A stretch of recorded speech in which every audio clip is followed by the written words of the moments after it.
Surely you can't be serious. I am serious. And don't call me Shirley. And welcome back to another episode of Crypts and Corks. I'm your host, DJ, here with my co-host, Paul, as usual.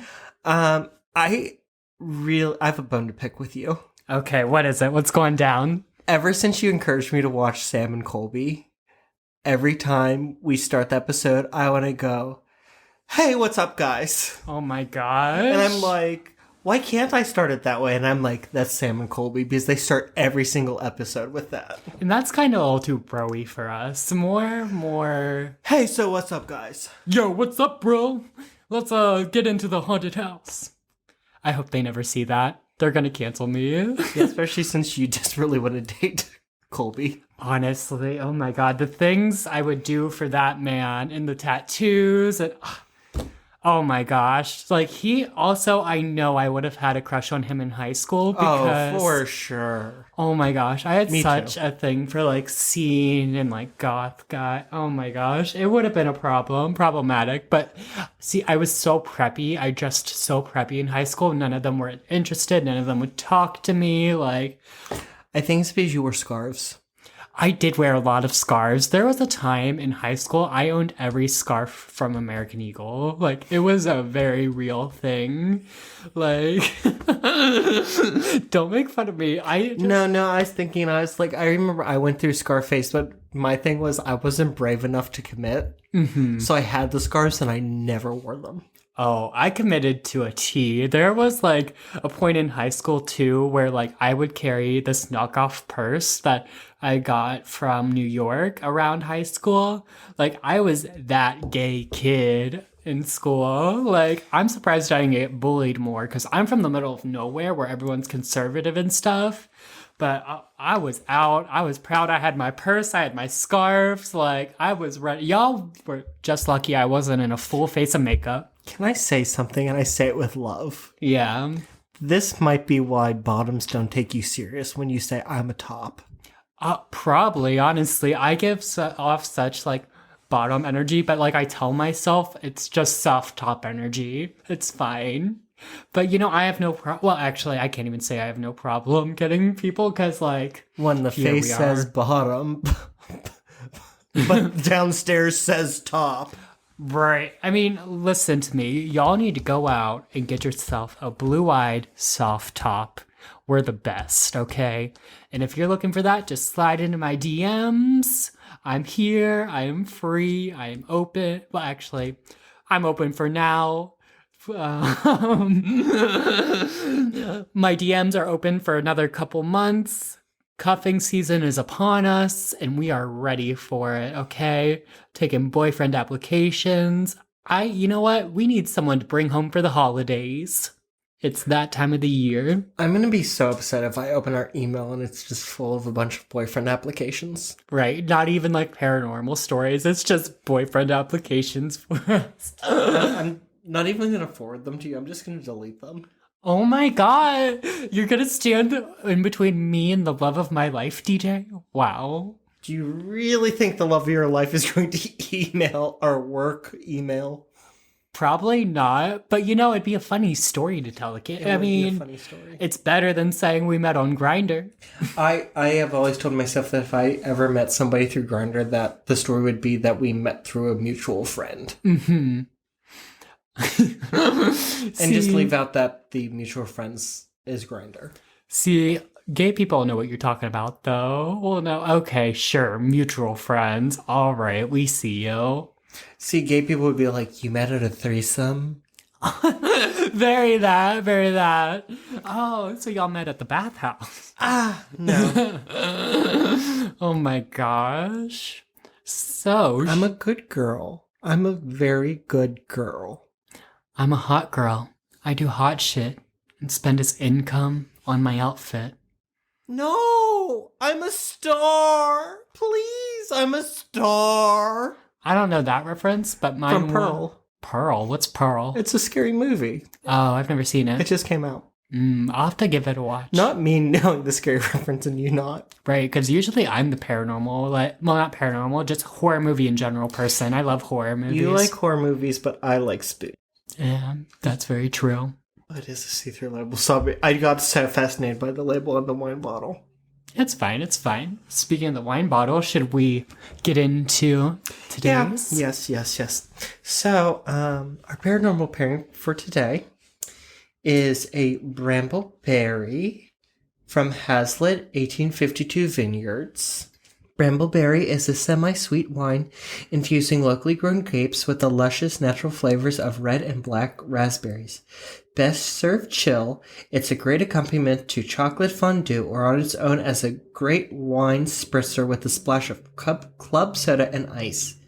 Enjoy friendly staff, antique decor, and the casual atmosphere of Hazlitt 1852 Vineyards. Awesome. And I think it's worth noting that this is kosher. Because this week is Hanukkah. Yeah, happy Hanukkah to our Jewish listeners. We are recording this early, but when this comes out, it is the third night of Hanukkah. Awesome. So happy Hanukkah, everyone. Does it smell strong? It smells like berries. Oh, that smells like grape juice.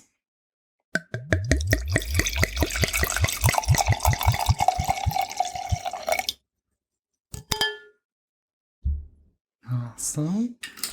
Let's give her a good old taste. Ooh, that's really good. If you like a good sweet wine that tastes like grape juice, that's it, girl. That's real good. That'll get you where you need to go. Girl, they did a good job. What's this winery called again? Hazlitt, 1852 Vineyards.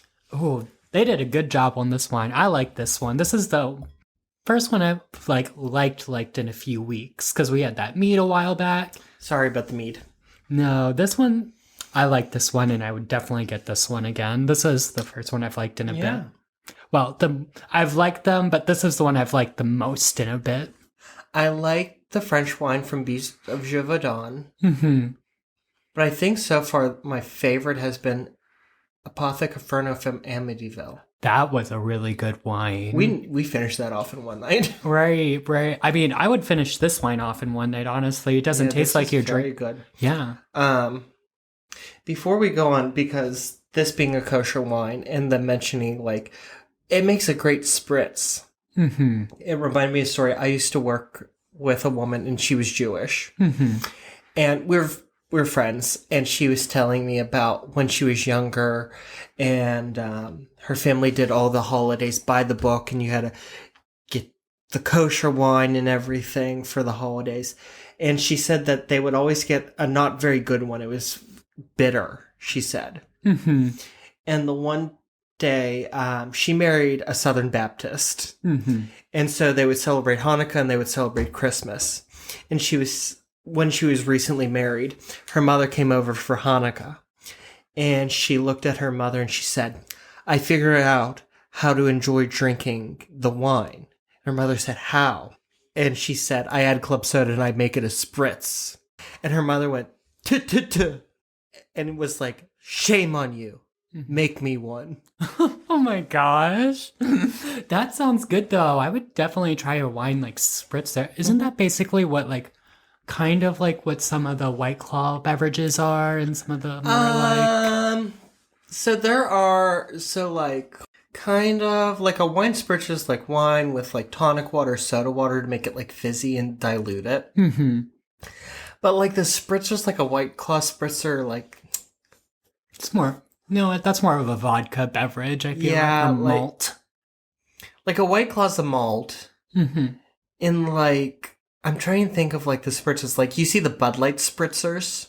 Yeah. So it's beer with tonic water. Okay, that makes sense. It's like a fruit beer. They're doing a fruit beer with it. Mm-hmm.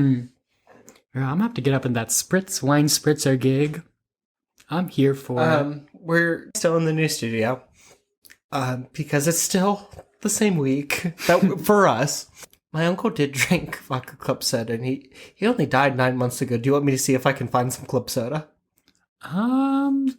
You look so uncomfortable. I don't know if they'd still have the club soda. No, that was a joke. It was a joke. Oh, okay. I wasn't serious. Okay. You just look so uncomfortable. Well, I didn't know what to, like, if I wanted it or not, which, honestly, I can't even, like, drink that much right now, so we can save the club wine. You know what? That'll be a thing for another pod. We'll do the wine spritzer on another pod. Yeah, because eventually I'm going to, like, come up with a topic that requires a cocktail. Mm-hmm. Or a beer. And I'm here for that. I love a good beer, and I love a good cocktail, so I'm here for it. Sorry, I should probably be starting the story, but this wine is really good. I want one more sip. It's fine. It's fine. I get it. It's really good wine. Paul, let me tell you a story. So, Paul, have you ever shopped on eBay? Yeah. How would you feel if you bought a gift off eBay and you got it and you realized not only was it haunted, but that it was possessed by a malicious spirit? You know, that wouldn't be great. I would not be happy. 2-star review. Well, we're going to find out a little bit about when that happens, because today we're going to cover the Dybbuk Box. Oh, I knew it as soon as you said that. It just came to me. I'm really kind of surprised you didn't get it. So wine got the Paul this week. Paul got the wine this week, and when I asked him, because we just recorded Robert the Doll, is like, I need something sweet because Robert likes candy. Mm-hmm. And I was like, and I need something kosher because a Dybbuk is a spirit that's unique to the Jewish culture. And since it is Hanukkah, I have huge respect for the Jewish population. Mm-hmm. And so I did want to honor them on their winter festival. And now we're going to get into the story. Sounds good. So in 2003, the following listing was posted on eBay. And I'm just going to read it. All of the events that I am about to set forth in this listing are accurate. It may be verified by the winning bidder with the copies of hospital records and sworn affidavits that I am including as part of the sale of the cabinet. During September of 2001, I attended an estate sale in Portland, Oregon. The items liquidated at the sale were from the estate of a woman who had passed away at the age of 103. A granddaughter of the woman told me that her grandmother had been born in Poland, where she grew up, married, raised a family, and lived until she was sent to a Nazi concentration camp during World War II. She was the only member of her family who survived the camp. Her parents, brothers, a sister, husband, and 2 sons and a daughter were all killed. She survived the camp by escaping with some other prisoners and somehow making her way to Spain, where she lived until the end of the war. I am told that she acquired the small wine cabinet listed here in Spain, and it was one of only 3 items that she brought with her when she immigrated to the United States. The other 2 items were a steamer trunk and a sewing box. I purchased the wine cabinet along with the sewing box and some other furniture at the estate sale. After the sale, I was approached by the woman's granddaughter who said, "I see you got the Dybbuk Box." She was referring to the cabinet. I asked her what a Dybbuk Box was, and she told me that when she was growing up, her grandmother had always kept the wine cabinet in her sewing room. It was always shut and set in a place that was out of reach. The grandmother always called it the Dybbuk Box. When the girl asked her grandmother what was inside, her grandmother spit 3 times through her fingers and said, "A Dybbuk and Kesselum." The grandmother went on to tell the girl that the wine cabinet was never, ever to be opened. The granddaughter told me that her grandmother had asked that the box be buried with her. However, as such a request was contrary to the rules of an Orthodox Jewish burial, the grandmother's request had not been honored. I asked the granddaughter what a Dybbuk was and Kesselum were, but she did not know. I asked if she would like to open it with me. She did not want to open it, as her grandmother had been very emphatic and serious when she instructed her not to do so, and regardless of the reason, she wanted to honor her grandmother's request. I finally ended up offering to let her keep what seemed to me to be a sentimental keepsake. At that point, she was very insistent and said, "No, you bought it." I explained that I didn't want my money back and that it would make me feel better to do what I thought was an act of kindness. She then became somewhat upset. Looking back now, the way she became upset was just plain odd. She raised her voice to me and said, "You bought it. You made a deal." When I tried to speak, she yelled, "We don't want it." She began to cry and asked me to leave and quickly walked away. I wrote the whole episode off to the stress and grief she must have been experiencing. I took my purchases and politely left. Oh my gosh. So, she didn't really know what a Dybbuk was. It sounds like a Dybbuk might be like some sort of demonic spirit, maybe? Like if they're so scared to open it and stuff. So, a Dybbuk is a malicious, dislocated spirit who attaches itself to a person or may possess them to relieve them of their troubles or to accomplish a goal. Oh my gosh. So, and this is in the Jewish belief system, and it's a spirit who obviously no longer has a body because they died. Yeah. But has not moved on to the afterlife, and they're just wandering. Mm-hmm. And, I mean, I'm guessing they're wandering because they weren't too nice to begin with. Yeah. But apparently, like, so, like, you and I were both raised Catholic, and, like, in Catholicism, when you die, you go to heaven, hell, or purgatory. Mm-hmm. Heaven's great, hell's terrible, purgatory is you gotta work your way up to heaven. Mm-hmm. In the Jewish faith, it's not that. It's you either go to be with God or you're left roaming. Mm-hmm. I know this because I remember reading once about hell, and, like, I got to, like, the Jewish part, and they was like, like, they really don't believe in that. And if any of our Jewish listeners, if that's wrong, please correct me, because I was not raised Jewish, and there's only so much that I can learn from third-party resources. Right. So these spirits just roam around, and they're beset by trouble because they have no body, they have no way to get to the afterlife, and so they'll attach themselves to people. Mm-hmm. Let's keep reading. At the time when I bought the cabinet, I owned a small furniture refinishing business. I took the cabinet to my store and put it in my basement workshop where I intended to refinish it and give it as a gift to my mother. I didn't think anything more about it. I opened my shop for the day and went to run some errands, leaving the young woman who did sales for me in charge. After about half an hour, I got a call on my cell phone. The call was from my salesperson.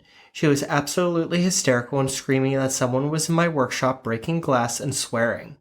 Furthermore, the intruder had locked the iron security gates and the emergency exit, and she couldn't get out. As I told her to call the police, my cell phone battery went dead. I hit speeds of 100 miles per hour back to the shop. When I arrived, I found the gates locked. I went inside and found my employee on the floor in a corner of my office sobbing hysterically. I ran to the basement and went downstairs. At the bottom of the stairs, I was hit by an overpowering, unmistakable odor of cat urine. There had never been any animals kept or found in my shop. The lights didn't work. As I investigated, I found that the reason the lights didn't work also explained the sounds of glass breaking. All of the light bulbs in the basement were broken. All 9 incandescent bulbs had been broken in their sockets, and 10 4-foot fluorescent tubes were lying scattered on the floor. I did not find an intruder, however. I should also add there was only one entrance to the basement. It would have been impossible for anyone to leave without meeting me head-on. I went back up to speak with my salesperson, but she had left. She never returned to work, after having been with me for 2 years. She refuses to discuss the incident to this day. I never thought of relating the events of that day to anything having to do with the cabinet. Yeah, I mean, the only thing that would make her think it was the cabinet, like, that day would be like, oh, like, I just brought this cabinet in. But, like, who thinks like that? Like, who thinks, oh, you know what? All my shit's broke. Must be that new little cabinet I brought in. So I love the podcast, and That's Why We Drink. Not sponsored, but Em and Christine, I love you. Icons. And in a recent episode, Christine was talking about how she got sent a bunch of these, like, old Victorian pictures. Mm-hmm. And she wasn't sure if something was attached to one because she felt some sort of way about them. Yeah. And then, that guy, you showed me the picture. He lived in his bathroom for a week. Oh, Garrett Watts, yeah. Garrett Watts and his scary Victorian lady, and it was like, she gets very mad if I don't keep her in a dark closet facing the wall. And he just had her out. Oh my God. But see, that's something I would do, because I do sometimes like going antique shopping or thrift shopping, and, like, I would totally buy something and be like, oh my God, what's in my... Well, no, I have a paranormal podcast. I'd probably be like, it's that fucking Royal Dance biscuit box. Oh my gosh. Tin. I should have said tin. Oh yeah, that thing, that sewing that grandmothers use for Yes. sewing. And you stuff. always get so excited because those cookies are so fucking good. I haven't actually ever had the cookies. For me, that's always just had the sewing equipment in those little cookie tins. I've never had the cookies. Okay, when we go to pick up the pizza, we might go early because there's a Dollar Tree, and I want to see if the Dollar Tree has them. And if not, there's a Sam's across the way, and I will deadass get the big container. Oh my gosh. I'm not going to eat them all. We're not going to eat them all tonight. Right. It's a long holiday season, girl. They might not be holiday cookies, but we're going to consider them holiday cookies. I know normally Sam's does have them around the holiday, though, because it comes in a tin that's like the size of a bucket. Mm-hmm. It always has pictures of like people on a sleigh ride. Mm-hmm. We'll have to put a picture of these cookies and this tin on the Instagram so people know what we're talking about. They're like a butter cookie and they're crispy. And they sprinkle like big sugar chunks on them. Mm-hmm. Oh. Everyone will know what we're talking about once they see the picture. Because like everyone's grandma kept their sewing supplies in this cookie tin. Like it's just a universal neither thing. of my grandmothers. Really? No, they both had like an actual sewing box. Oh, well, I come from Appalachia. But we did have an Oreo tin that was for crayons. Okay. And when you open this tin, because this tin was like old, I think like it came out with the first Oreos in 1912. Oh my gosh. Not really, but it was old. But you would open it, and you know the smell of like crayons that have been sitting for a long time? You'd open it, and you'd be like, Oreos! And like, you'd just be hit by Crayola. Oh, jeez. That sounds like a traumatic experience. Yeah, I visited that grandmother today. Oh. That's the one who's dying. Well, depending on the day. Well, not... No, not that yet. Not that yet. Judy, no! Judy, no! What I meant... Go to the lot! Whitney, no! What I meant to say was thoughts and prayers, not the other thing. She slept through my entire visit. Like, I was talking to her, and she just laid there facing away from me, breathing evilly, had no idea it was there. But I really hope when she wakes up and realizes that I took her 2 jumbo crunch bars and an extra large Hershey bar, that she appreciates it. Wait, you left those for her? Yeah. Okay. Yeah, I spent $9 at Sheets on Candy for my grandmother. I wasn't going to take them in my bag just because she didn't wake up. She's not a naughty child. She has dementia. She can't help it. I know. Now, if my cousin doesn't give me a kiss on the cheek at Thanksgiving, she's not getting a Christmas present. Oh, yeah? Sorry, like, that's just like the perpetuality of like consent doesn't matter if it's family and it's a holiday. I was trying to make a joke and then I realized that that's adding to the perpetuality of like we don't have to ask children for like boundaries and we don't need consent before like shows of affection. Exactly. Very tea. And you know what? At holidays, I always get, because I have a bunch of like little cousins and stuff, and like, their parents are always like, oh, give Uncle Paul a hug. And I'm like, no, please don't. And they're like, and all these little kids just like hug me. And I'm like, I don't know what to do because I don't like kids. No, I do not like kids. So I'm the opposite where I love kids and I would love hugs as I leave. But like when their parents are like, give DJ a hug. I'm like, oh, like if they don't want to give me a hug, they don't have to. Right. Consent needs to go both ways because I don't want to hold your baby either. But I will say that like I don't find many kids in my family not wanting to give hugs because we are a generally affectionate family. We're not real touchy, like we're not constantly touching one another, but it's just like we're all comfortable. Like when you come over, you hug, you kiss on the cheek, and it's just... And I think, like, when you're raised around that, you're a little more comfortable with physical interaction like that. See, my mom's side of the family is fine with the physical touch. It's my dad's side of the family that no one touches. Like, I'll hug my aunt and my grandmother, but that's it. I would have hugged my grandmother, too, but she slept through my visit. You know, what can you do? She just needed a nap. Cues. In the arms of the angel. Oh my gosh. Fly away from here. That was her ploy to get you to come back. Because she was asleep. She wants you to come back. I would not doubt it. So back to the Dybbuk. Yeah. Then, things got worse. As I already indicated, I decided to give the cabinet to my mother as a birthday gift. About 2 weeks after I made the purchase, I decided to get started refinishing it. I was surprised to find the cabinet had a unique little mechanism. When you open one of the doors, the mechanism causes the opposite door and the little drawer below to open at the same time. It is very well made. Inside the cabinet, I found the following items. 1. 1928 U.S. wheat penny. 1. 1925 U.S. wheat penny. 1. Small lock of blonde hair bound with string. 1 small lock of black or brown hair bound with string. 1 small granite statue engraved and gilded with Hebrew letters. I have been told that the letters spell out the word shalom. 1 dried rosebud. 1 golden wine cup. 1 very strange black cast iron candlestick holder with octopus legs. I saved all of the items in a box intending to return them to the state. The family has refused the items, so they will be included in the sale of the cabinet. After opening the cabinet, I decided not to refinish it. I cleaned it and rubbed in some lemon oil. It was at this time that I noticed that there was an inscription in Hebrew carved into the back of the cabinet. I have no idea what it says or if it is significant. I have included a picture of that inscription below. On my mother's birthday, October 28th, 2001, my mother called to tell me that she was going out of town with my sister for 3 days. We postponed celebrating her birthday together until she returned. On October 31st, 2001, my mother came to my shop.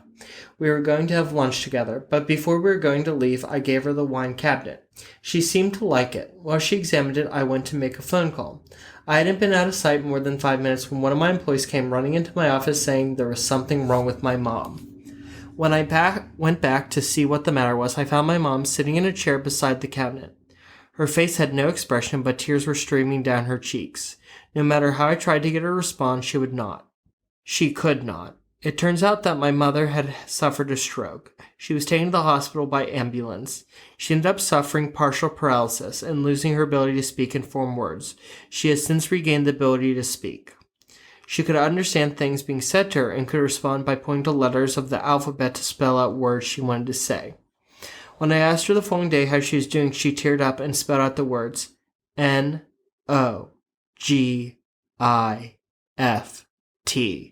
No gift. I assured her that I had given her a gift for her birthday, thinking she didn't remember. But she became even more upset and spelled the words H-A-T-E-G-I-F-T.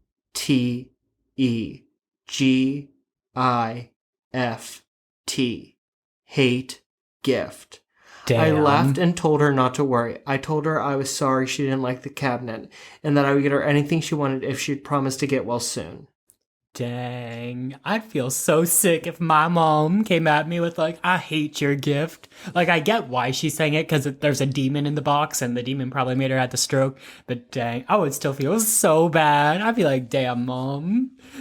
But what if she was saying the gift is hatred? See, that would make sense. But to this girl, she doesn't know that. She doesn't realize yet. But you don't know, like, what if the Dybbuk said something to her? Right. But how can you, like, imagine, like, you have a board of letters and you have to spell it out and you have partial paralysis. Mm-hmm. So, I mean, if that was me, I wouldn't say, I mean, HYOUCOMYNGTOMYAUNTS. Girl, I can't spell. What did you just say? What are you trying to say? Let me try this way. COMINGOVER.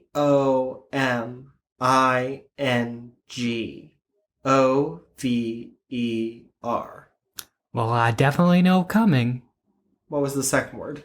Over. So the first one was, hey, you coming over to my aunt's house. Mm-hmm. The second one was coming over. They're the same message, Mm-hmm. but it's a lot less context. Right. But I mean, I was spelling it and I forgot what I was spelling halfway through the first message. Right. But what I was saying is the daughter doesn't realize that. Mother. Well, no, the daughter is the one who gave the gift, and she doesn't realize there's a demon in the box. It's a man. Oh, it's a man. It's a man. Was that said before? No. Well, then the man doesn't realize he gave his mom the... His name is Kevin Manis. Yeah. But, and I don't know, just like the sexism of growing up in the early 2000s, the late 90s, early 2000s, it's like, he has a wood refinishing shop. Why would that be a woman? No, the vibe I got was just a woman vibe. I don't know. It wasn't about the wood shop. I mean, plenty of men work with wood. I mean, I work with wood all the time. Different type of wood, Paul. Yeah, exactly. It's still wood, though. Stop soliciting our fans. Oh my gosh. That wasn't me soliciting. Your mother listens to this. I know. Sorry, Mom. Listen, I gotta do what I gotta do until... Your baby brother. Listen, Hi, Jesse. They understand. I gotta do what I need to do to get married, okay?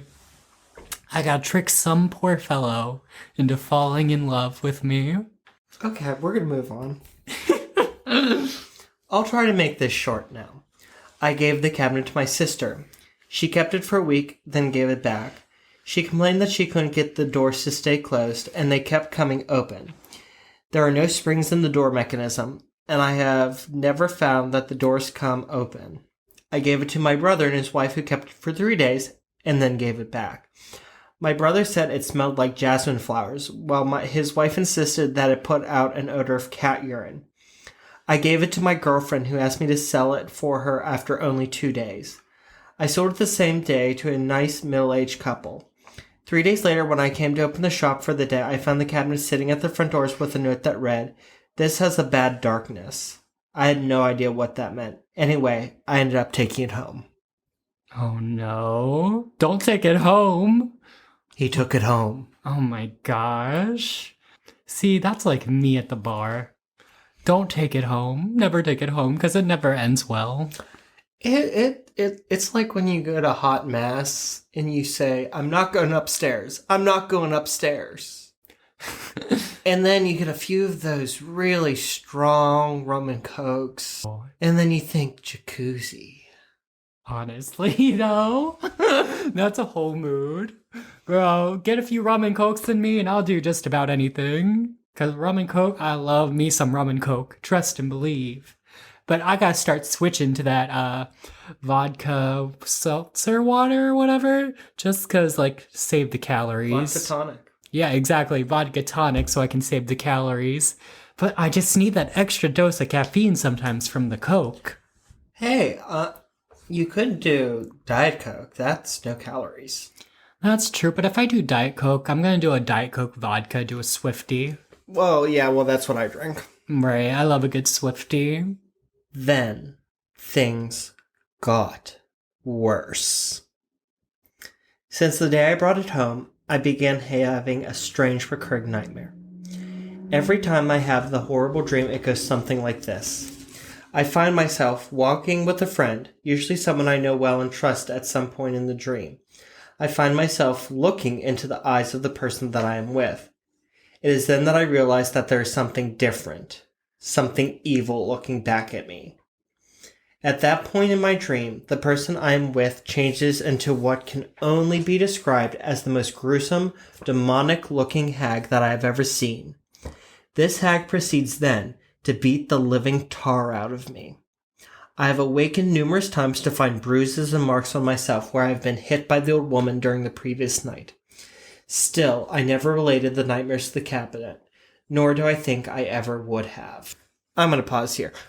First of all, the living tar out of me? What an early 2000s phrase. Right. He's trying so hard to be PC. That's so wholesome. I know. Give me Seventh Heaven. Give me Gilmore Girls. It is very that. Oh my gosh. It just makes me hanker for low-waist, bell-bottom jeans and crop tops. Girl, I don't know about all that. I mean, you can keep all that. The early 2000s fashion was not a vibe. It makes me yearn for the world pre-9/11. Oh, okay. I see what you're saying. When computers took 10 minutes to warm up. Right, and we weren't allowed to get married. Way to ruin it, Paul. Anytime. I was just having this wonderful... I was thinking about, like, all those shows we watched that came out, like, when we were really young. Mm-hmm. And everything was just, like, golden light coming through the windows and soft whites and beiges and creams. Yeah. I mean, it was a vibe. It was a simpler time, Paul. It was a simpler time. It was only simple because we were simple. Exactly. But now we can get married, so... Now we can get married. Not us specifically, but gay people. I mean, if they introduced the draft for gay people... Oh my god, get married to avoid the draft. I mean, I would. Trust and believe. You and I are going to be down at Town Hall. We're going to be first in line. Because they draft married men last. See, I'm here for that.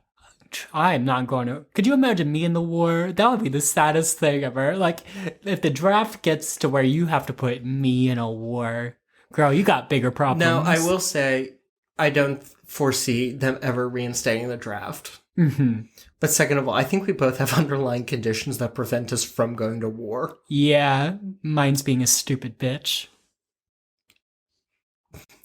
All right, back to the Dybbuk Box. I'm sorry, that was so mean. I just didn't know how to respond. I wanted to say something self-deprecating about me, but I couldn't one-up you. That wasn't me agreeing with you. It's hard to be a... Oh, Jesus. It's hard to one-up me. It's fine. I'm gonna get canceled.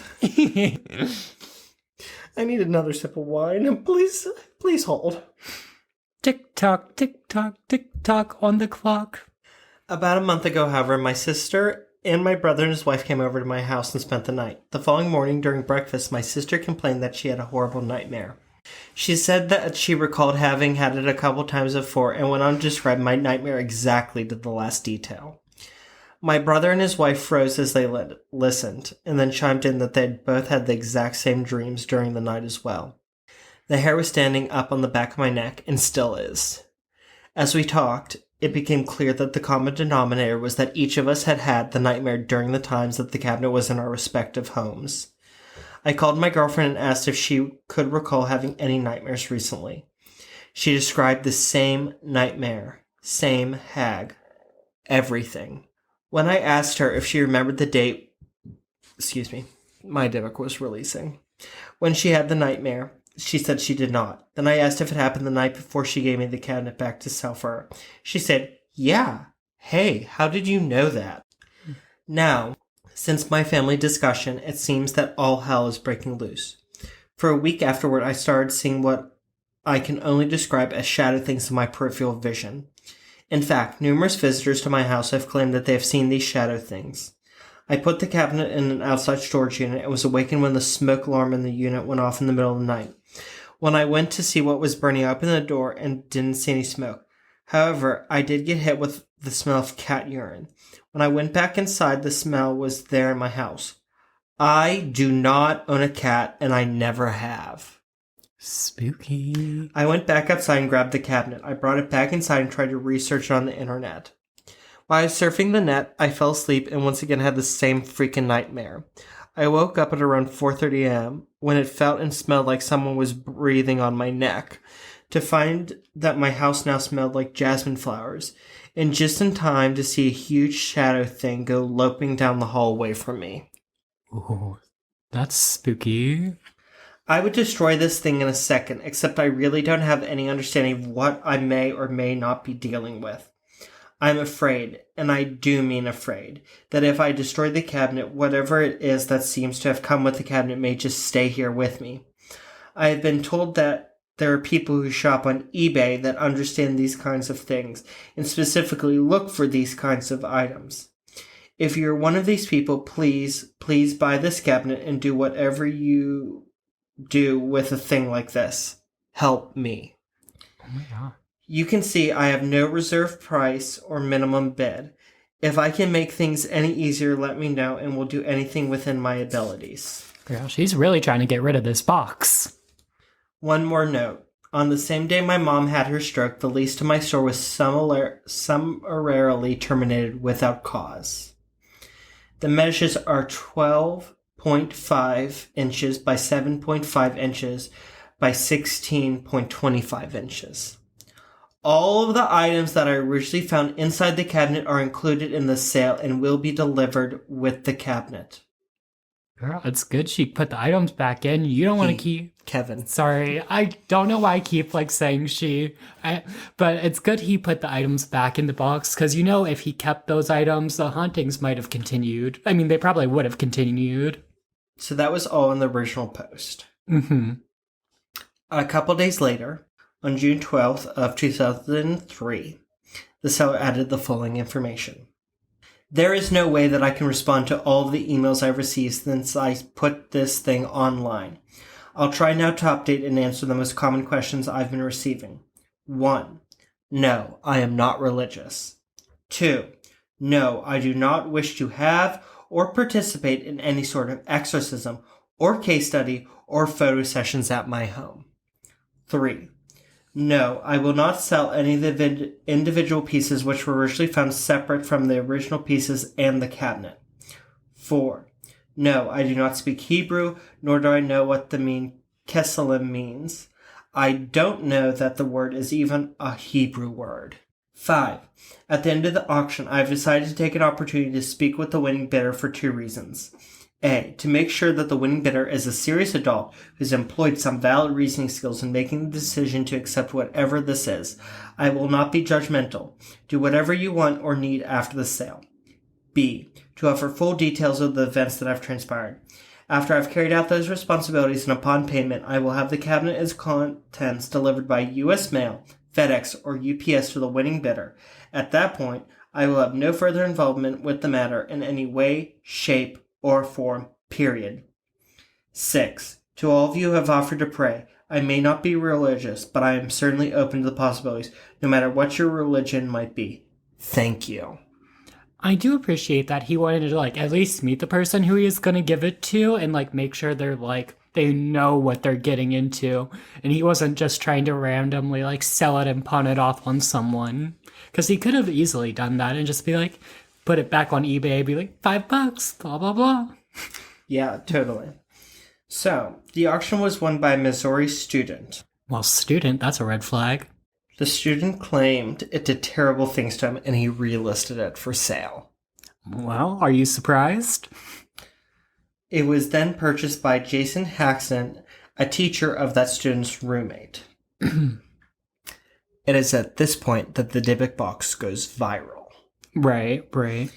In 2004, Haxton sold the story rights to be turned into a film. Is that the Babadook?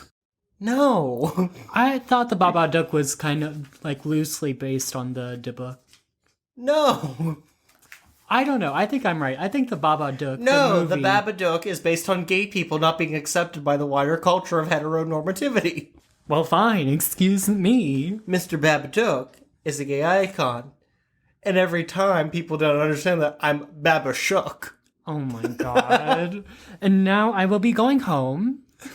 The rest of this podcast is on DJ, so I'll leave y'all to it. I am officially done. Oh my god. I don't know what possessed me to say that. Maybe the Babadook, maybe the Dybbuk. Girl, I'm impressed. It came right out, girl. No, we will get into the movie that was inspired by the Dybbuk Box, though. Mm-hmm. In 2011, he published a book entitled The Dybbuk Box. He also created a website called www.dybbukbox.com. Dybbuk with an I. Dibbuk. Well, I don't know the significance of that, but he's really trying the marketing thing. He's really doing the damn thing. And you know what? It paid off because in 2012, the story inspired the film The Possession. Oh, I've probably seen that one. Yeah, that's the one about the little girl who, gets haunted by the box. Oh, that makes sense now. Yeah, which is why I was why would you think the Babadook when it's about a box? But I'm pretty sure the Babadook talks about it, too.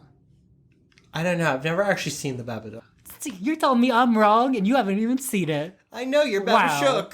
Wow. I am Babashook. I'm calling the cops. This is it. I'm being harassed up here on this day on this podcast. I should see it because the actress who plays the mom is one of my favorite actresses. What's her name? Essie Davis. Okay, yeah. She was in a show that's on Netflix called Miss Fisher's Murder Mysteries. Mm-hmm. And she plays a 1920s flapper investigating mysteries in Australia. Oh, that sounds interesting. Maybe I'll have to give that a good old watch. I love a cozy murder mystery. Murder, She Wrote. See, I'm not too into like true crime or murder mysteries or things like that. I watched too much of it growing up. My mom loved NCIS, so I've seen way too many. I don't mind NCIS. Like my grandmother likes NCIS. She likes Chicago PD and Chicago Fire because she likes action. Yeah, I like cozy mysteries. Like Murder, She Wrote, Father Brown, Poirot. Very Lifetime-esque movies. No, not even. They're cozy. Well, also, all three of those are like... I mean, the closest one to like a real policeman is Poirot because it's about a former policeman who's now a private detective. Yeah. But the other two, you have Murder, She Wrote, which is about an English teacher turned murder mystery novelist / amateur sleuth. And you have Father Brown, who's a Catholic priest / amateur sleuth. Right. Also Miss Marble. Who is a spinster who just was like nebby and like sleuthed.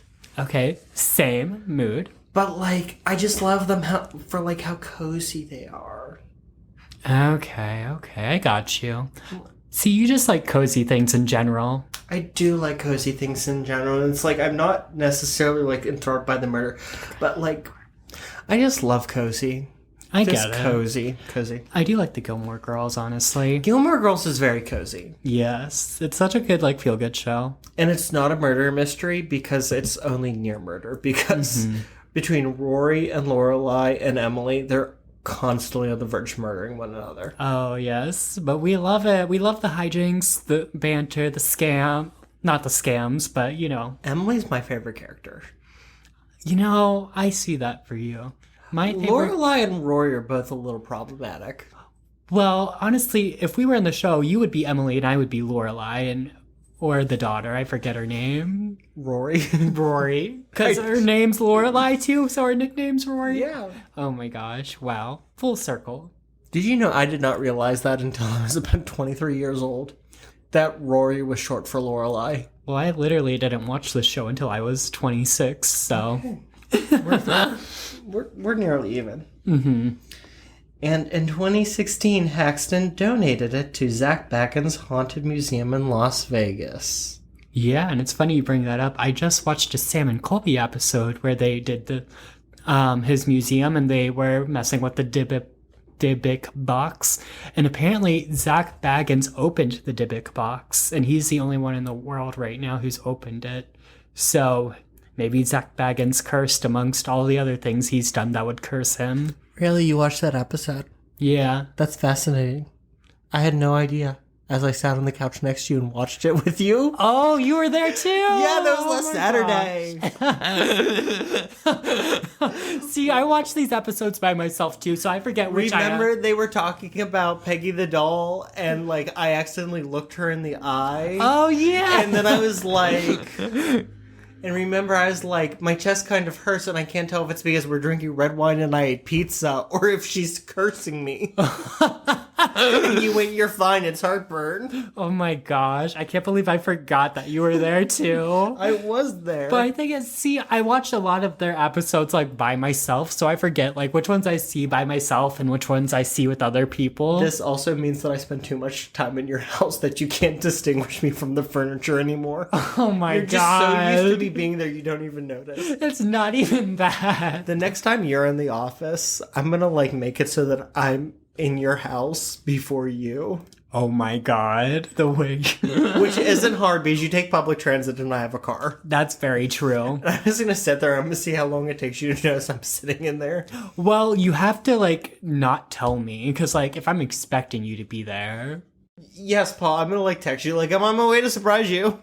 Well, no, I'm saying don't tell me. Yeah, I'm telling you it's gonna happen. I'm not gonna tell you when. Oh, I see what you're saying. Oh, that would be spooky. I wonder if I'll be scared. We'll have to do this, see what happens. You know what? I know work base. How long does the tea take to get to your stop?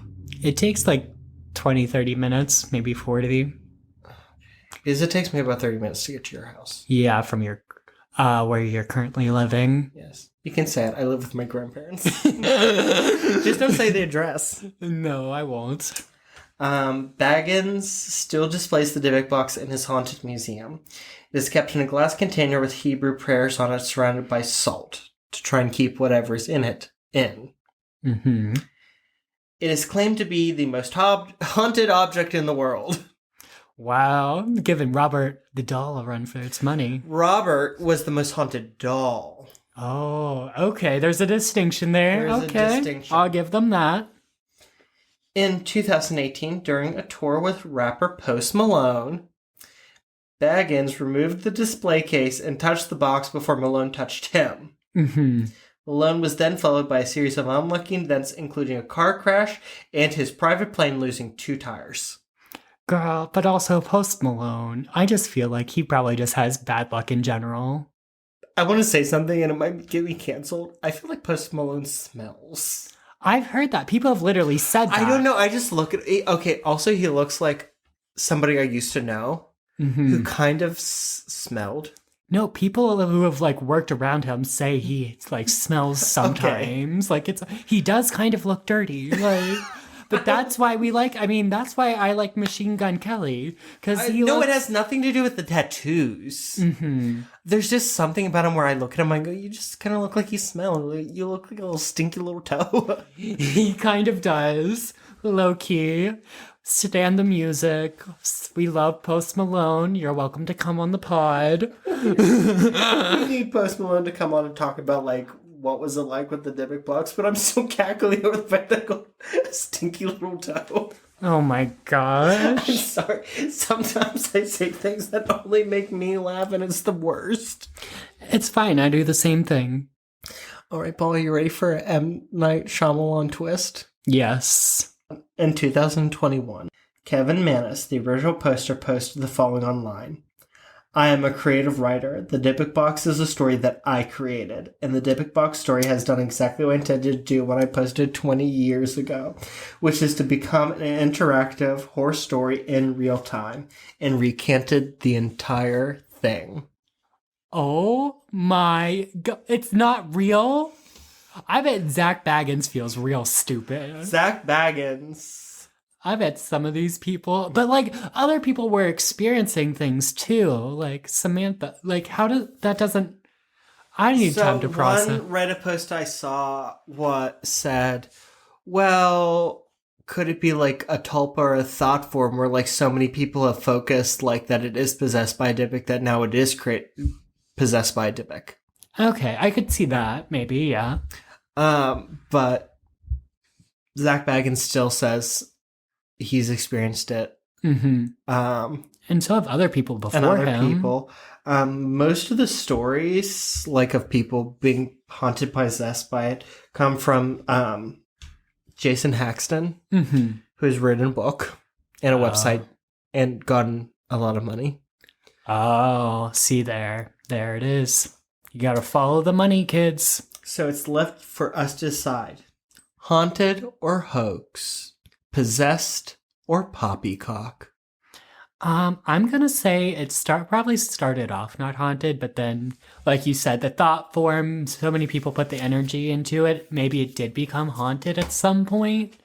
But honestly, at this point, I would have to experience something firsthand to fully know, especially if the original owner was like, hey girl, I'm a creative writer, like this isn't a thing. Yeah, I don't know. Like when we go to Las Vegas and we see it, we'll see like the vibes it gives off. Mm-hmm. But there's also so much haunted things in that museum. It's going to be hard to like But it's in a room by itself. Oh, see there. Okay, I see that then. Okay. Yeah, we'll have to go in and see what's up.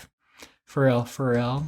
So that'll be a fun trip because I do like Zach Baggins. I know you do. I have a the littlest crush on him. Just like the little. And if you don't hear the sarcasm in my voice, because I have a big crush on Zach Baggins. I know he's like problematic or whatever, but girl, he is so cute. You can't tell me he's not. Paul, Would you smash or pass Zach Baggins? Well, no, never mind. Let me move on. After I talked for 10 minutes about how much I love him. you ruined it. Would you smash or pass Post Malone? Post Malone. Oh my gosh. I'd do it, just for like the fame, just to say I did, And I wouldn't sign any like papers, like no NDAs. If I'm doing it, I'm talking about it, okay? And that's going to be known up front. Okay, if I'm doing it with Post Malone, I'm talking about it. Now, that's just Post Malone, though. There are certain celebrities and certain people that I would do it with and I wouldn't talk about it. Because some people, you just want to have the experience. I don't need people to know about it. Is Zach Baggins one of those people? Yeah, I would sign an NDA for that. Shawn Mendes, Troye Sivan, Zac Efron. Like, there's people who I could do it with and keep it quiet. I could just have that inner satisfaction knowing. And that's not even just limited to men, too. I mean, there's a few, like Taylor Swift. Oh my gosh. Beyonce? I'm sure Taylor Swift has a big NDA. Yeah, I'd sign it just for one night. Just give me one night, Taylor. That's all I need. Travis can come too. You'd like that a little too much.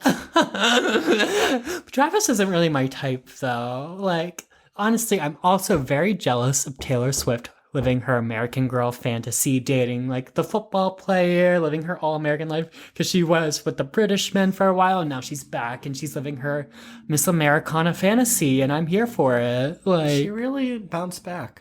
Yeah, she did pretty quickly. Now, if her ex didn't, I mean, honestly, if I was like Joe Alwyn, I think his name is, and was with her for 6 years, and like we broke up and she was with someone that quickly after 6 years, I'd be a little hurt. But, what can you do? She's the biggest star in the world. Men are obviously going to throw themselves at her. And I'm sure he probably has women, like, throwing themselves at him, too. But that doesn't take away that it probably, like, hurt his feelings a little bit. Probably more than a little bit that she moved on so quickly after. Do you know what hurt my feelings? What? That Kevin Manis really had the audacity to recant the whole thing 20 years later. Who? The original poster. Oh, yeah. Why didn't he just let it die? Let it be. Like, that was such a good, like, story. Like, it's so creepy. It's so good. It's such a good story. And then he has to go and ruin it. Yeah, and apparently, like, there was no 103 dead Polish woman. Oh my gosh. He really played to our heartstrings with that one, too. The box is in a Spanish wine cabinet. It's actually a mini bar. It's a mini bar? He went to some random hotel and snatched a mini bar. No, because it's an actual box. Mm-hmm. But it was like in the 30s, you would like have this like traveling bar and it had like glasses and you would put like booze in it to make drinks and. At the end of the day, it's still a good story, though. It's a great story. I mean, I enjoyed reading it. Yeah, I wish he did, like you said, I wish he didn't come out and debunk it or whatever, but it was a good story. That was so much better than me just like trying to recount information. Right. No, that was really good. I really enjoyed hearing about the Dybbuk Box, especially since I already knew a little bit about it, but now I've got the whole story. The whole story. I've got the full scoop. And they lived happily ever after. Did they? The end. Oh my gosh. Question mark. Question mark, question mark, question mark. Semicolon. Punctuation. All right, guys. As usual. Enjoy the season of light and family and giving. Mm-hmm. To our Jewish listeners, happy Hanukkah. Exactly. And to the rest of our listeners, we hope that you're gearing up for your holiday plans. Follow us on all the social medias, Instagram at Crypts and Corks Pod, Facebook, Crypts and Corks, Twitter at Crypts and Corks, and TikTok at Crypts and Corks.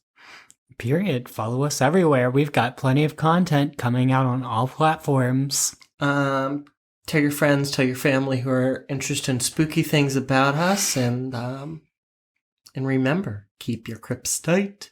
And your corks loose. Bye. Bye.